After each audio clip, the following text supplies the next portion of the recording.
स्वर वेद कथा, जय स्वर वेद कथा। श्रवण मात्र से मिट जाती है बहु जन्मों की व्यथा। जय स्वर वेद कथा, जय स्वर वेद कथा, जय स्वर वेद कथा, जय स्वर वेद कथा। चलते हैं हम अब स्वर वेद में। स्वर वेद से मैं आपको ऊर्जा शक्ति दे देता हूं। तन्मय होकर स्वर वेद की दिव्य वाणियों का हम श्रवण करें।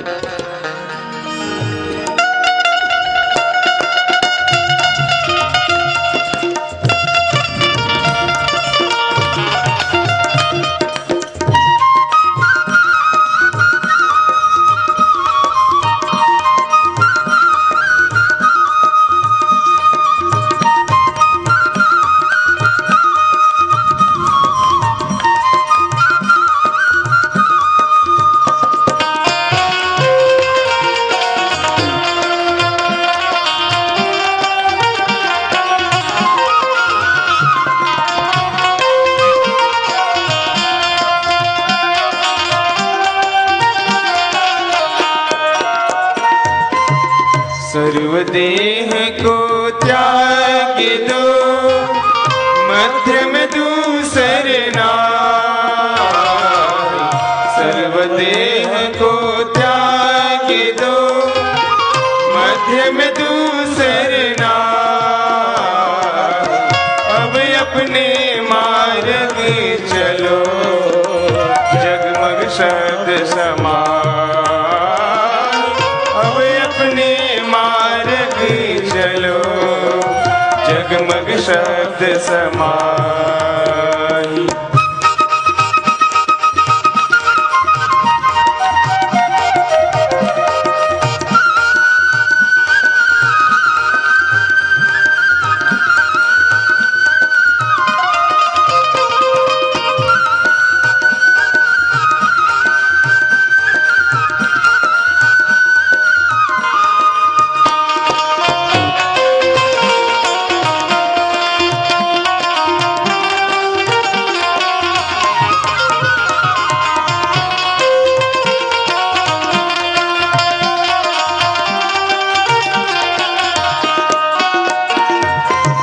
अब चले उषा काल है, नौबत बाजते द्वार। अब चले उषा काल है, नौबत बाजते द्वार। इधर उधर मत देखिए, चढ़िए सुरति समान।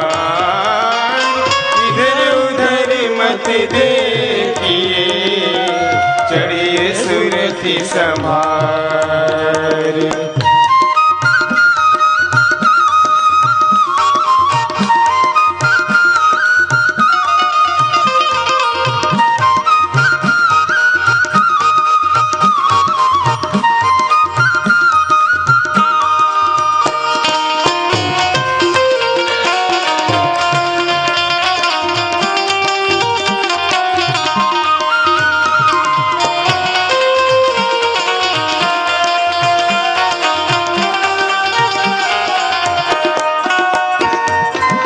इंद्रिय मन वाणी शन, संत संयमी हो।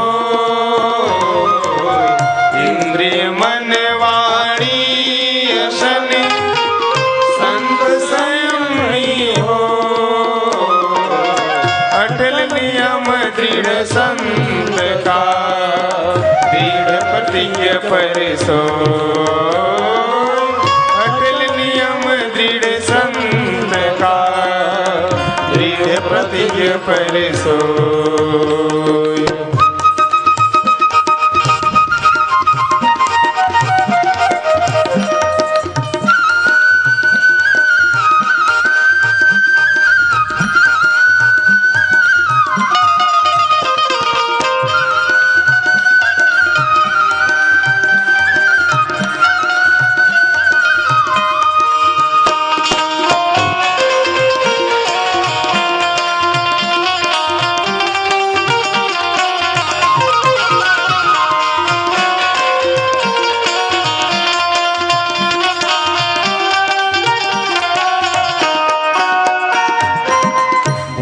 विघ्न है योग का सर्व कामना वास।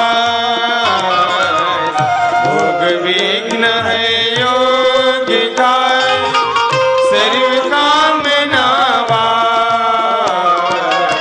वीतराग निह काम में भक्त भक्ति वर्षा।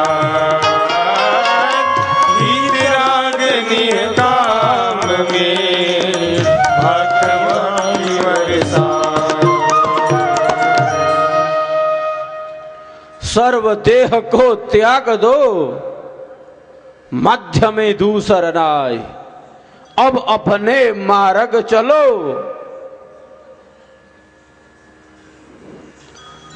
सदगुरुदेव कहते हैं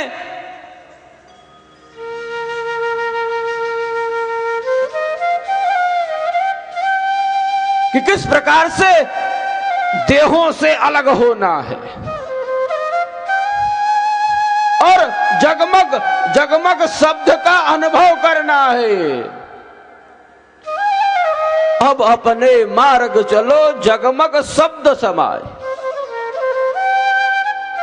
ये शरीर स्थूल शरीर है। हाँ, ये जो शरीर है ये स्थूल शरीर है। हम कहते हैं पार्थिव शरीर है, मिट्टी का बना है। तो शरीर का मुख्य बाहरी और भीतरी भाग ये पृथ्वी तत्वों का बना है। ये जो भौतिक देह है, भौतिक शरीर है,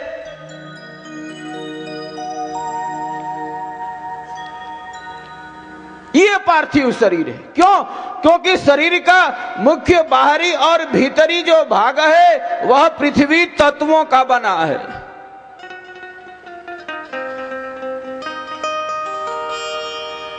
अग्नि का काम है।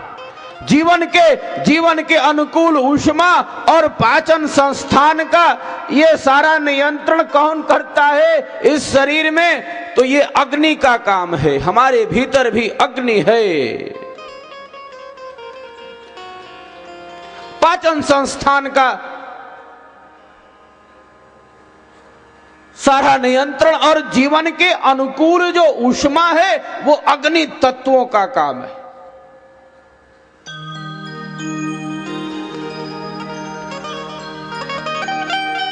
शरीर में समस्त अवकाश प्रदान ये आकाश तत्वों से निर्मित हुए हैं। ये आकाश तत्वों का काम है।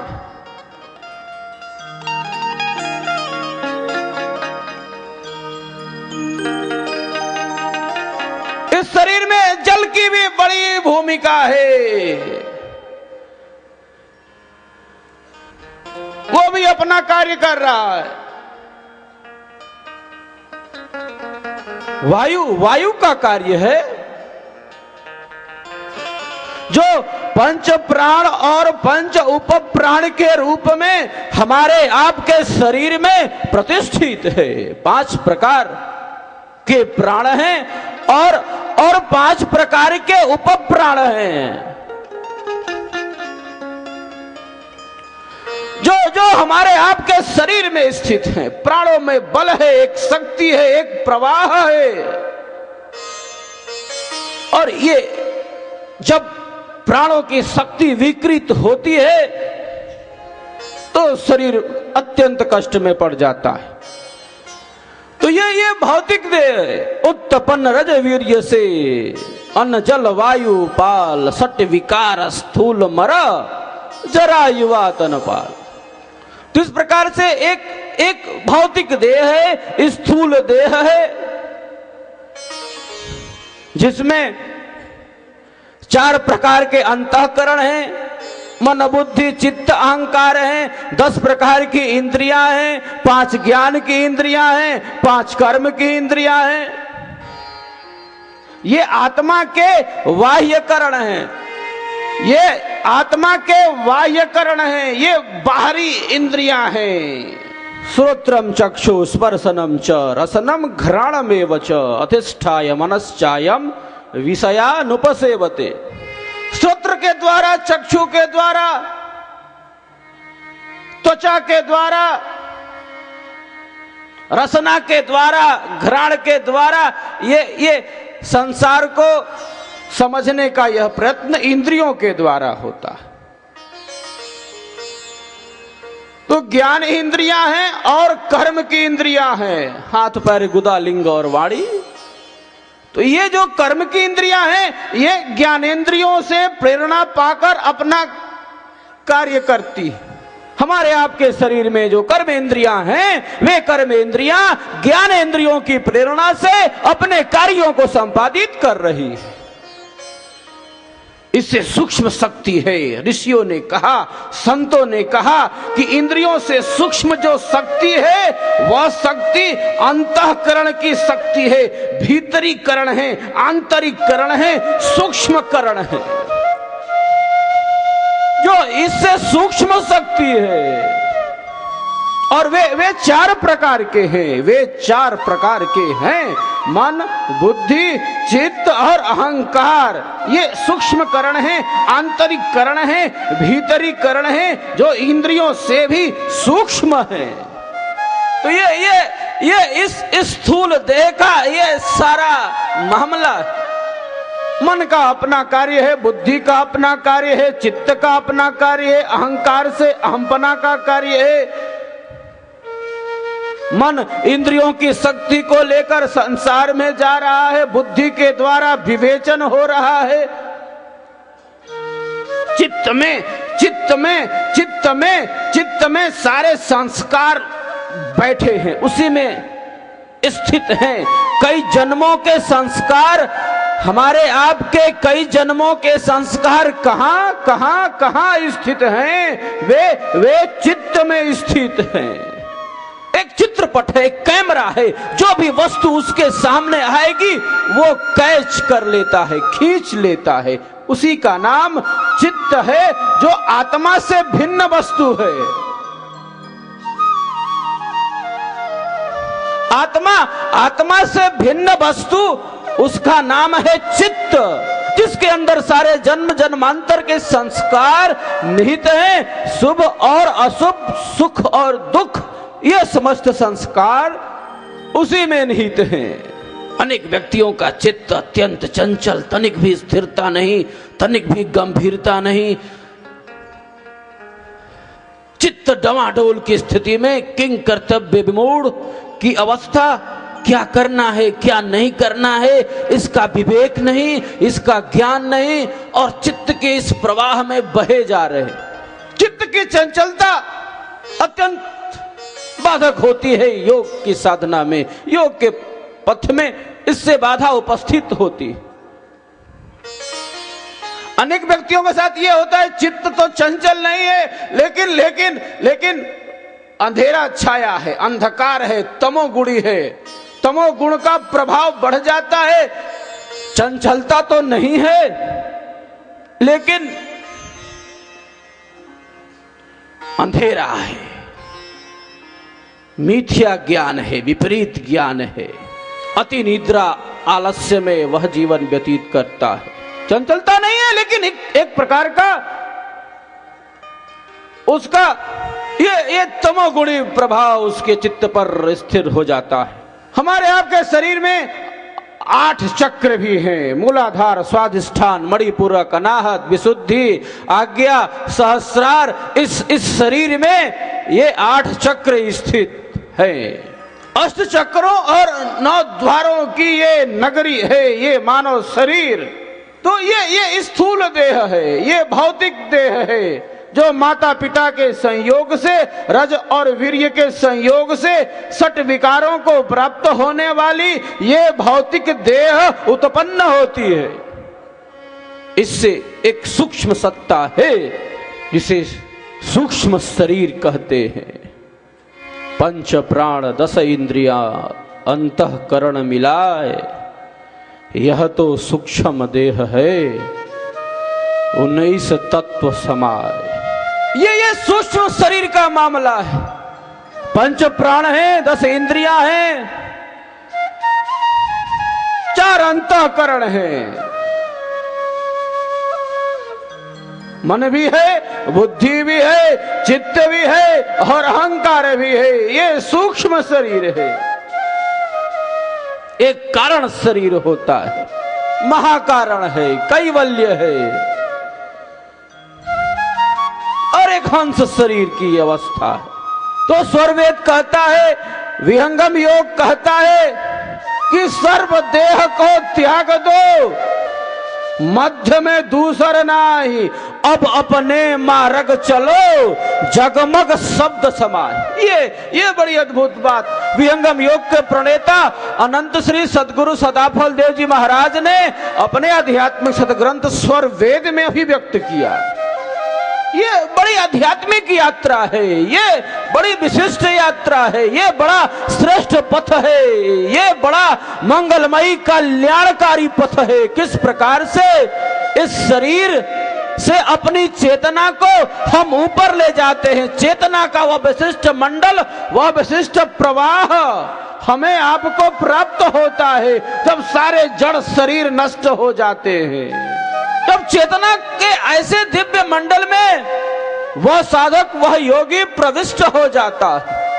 जगमग शब्द समाई, और व्यापक शब्द पूर्ण रूप से भीतर बाहर प्रत्यक्ष हो जाता है। श्वेत श्वेत का वह दिव्य प्रकाश वह साधक, वह योगी प्राप्त करता है। तो इस प्रकार से जैसे जैसे 6 अवस्थाएं हैं, वैसे वैसे 6 शरीर भी हैं। ये आत्मा की 6 अवस्थाएं और इसके 6 शरीर हैं, जागृत, स्वप्न, सुषुप्ति, तुरिया, तुरियातीत और आप, स्थूल सूक्ष्म कारण, महाकारण, कैवल्य और हंस। सद्गुरु सदाफल देव रचित स्वरवेद विहंगम योग का संपूर्ण दर्शन प्रस्तुत करता है, जिसका प्रैक्टिकल आप भी अपने घर परिवार में रहते हुए कर सकते हैं। 5 कोटियों की ये साधना शुरू होती है मन को स्थिर करने से, जिससे भूमि पर मन का प्रकाश प्रकट होता है और साधक अपार शांति का अनुभव करने लगता है। मात्र 10 मिनट सुबह शाम के अभ्यास से प्राप्त लाभ ने आज विश्व के वैज्ञानिकों को आश्चर्यचकित कर दिया है। दूसरी कोटि में विहंगम योग का साधक मन को अंतर्मुखी कर अंदर की त्रिवेणी में स्नान करता है, जहां उसे प्राप्त होता है ब्रह्मांड में व्याप्त एवं गुंजायमान ओम। जब ये ध्वनि स्वयं प्रकाशित हो जाती है तो चेतना ऊर्ध्वमुख होकर दशम द्वार पर पहुंचती है। यही ब्रह्मरंध्र या मोक्ष का द्वार है, जिसके खुले बिना जन्म जन्मांतर की दास्ता से मुक्ति संभव ही नहीं। विहंगम योग की तीसरी कोटि में सद्गुरु दया से बिना किसी कुंभक प्राणायाम के सहज में कुंडलिनी जागरण हो जाता है और दशम द्वार के खुलते ही अक्षर ब्रह्म का प्रकाश आत्मा को प्राप्त होने लगता है। यही विहंगम योग की चतुर्थ भूमि है, जहां मन एवं प्राण का लय हो जाता है और सारे प्राकृतिक करणों को छोड़कर चेतन आत्मा अपने शुद्ध स्वरूप से शाश्वत प्राण सखा से मिलने चल देती है। तब आती है पंचम भूमि, जहां रहता है बस आनंद रूपी अथाह समुद्र। उस कालातीत समंदर में जीव किलोले करता रहता है, इसीलिए विहंगम मार्ग को मीन मार्ग भी कहा जाता है। आप भी बिना किसी शर्त, फीस अथवा बंधन के इस आध्यात्मिक क्रांति का लाभ उठा सकते हैं।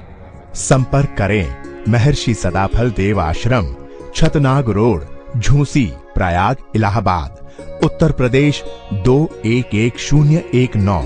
संपर्क सूत्र 0995611877, 0532 256 7204, 0532 209 0448।